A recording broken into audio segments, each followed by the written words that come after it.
17वीं शताब्दी में जब हर दिशा से सिर्फ मौत का साया मंडरा रहा था, ब्रह्मपुत्र नदी के किनारे एक युद्ध हुआ।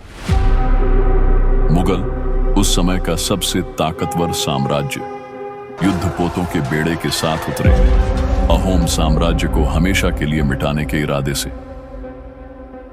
तब एक ही नाम था जो हर सैनिक की जुबान पर था, एक योद्धा, एक वीर, जिन्होंने अपने लोगों की रक्षा के लिए हर चुनौतियों का सामना किया, जिनकी बहादुरी और युद्ध कौशल ने युद्ध का रुख बदल दिया।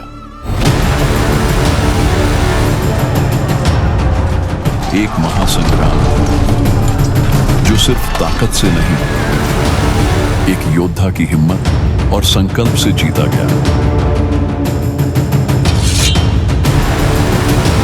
जिन्होंने मुगलों की अजेय सेना को बार बार पराजित कर दिया।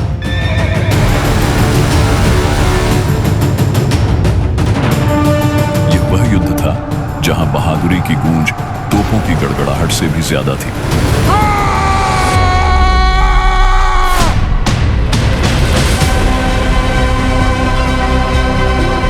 जहां अहोम साम्राज्य की आत्मा अटूट साबित हुई और जहां इतिहास ब्रह्मपुत्र की लहरों पर लिखा गया।